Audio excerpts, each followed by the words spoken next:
চিকিৎসকের গাফিলতিতে আইজিএম হাসপাতালে শিশু মৃত্যুর অভিযোগ তুলল একটি পরিবার।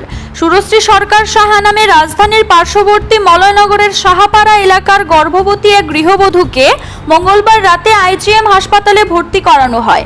বুধবার ওই গৃহবধূর সন্তান প্রসব করার পর প্রথমত ডাক্তার বলেন শিশু এবং মা দুজনেই সুস্থ আছেন, কিন্তু কিছুক্ষণ বাদেই বলেন শিশুর মৃত্যু হয়। এই নিয়েই হাসপাতাল চত্বরে তীব্র উত্তেজনা ছড়িয়ে পড়ে। কান্নায় ভেঙে পড়েন পরিবারের লোকজনরা। প্রকৃত কী কারণে শিশুর মৃত্যু হয়েছে তা জানার চেষ্টা চলছে। আমার মায়ের বুক খালি হয়েছে। ব্যবহার করছে আমরা লোক কুকুরের লোক আমি ব্যবহার করে আমি ভগবানের কাছে কইছি যে ডাক্তার আমার ছেলের বাচ্চাটা মারা গেছে তার 11 সন্তান তো মনে মনে এই নাস্তির সন্তান তো মনে মনে আমি অভিশাপ দিছি।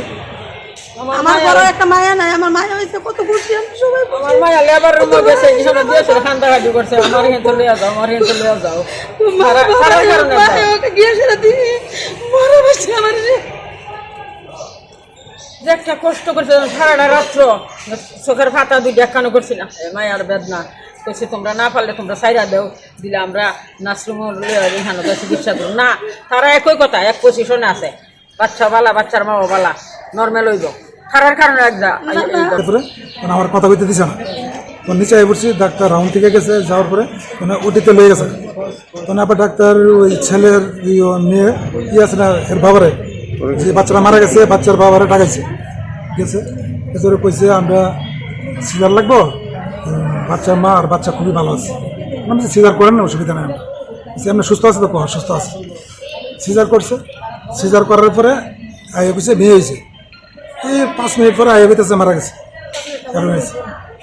হ্যাঁ এতটুকু। এরপরে আমি বলছি কী হয়েছে, তারা বলছে কই ইনফেকশন হয়েছে, এতটুকুই। মানে ইনফেকশন কী হয়েছে আমরা বলি না, আমরা বাচ্চাটা দেখছি একদম পুরো স্পট নাই, একদম ভালো আছে। মানে কীভাবে মারেছে ডাক্তার সামনে আসতে না এখনো আছে। Siri TV, channel for news and entertainment.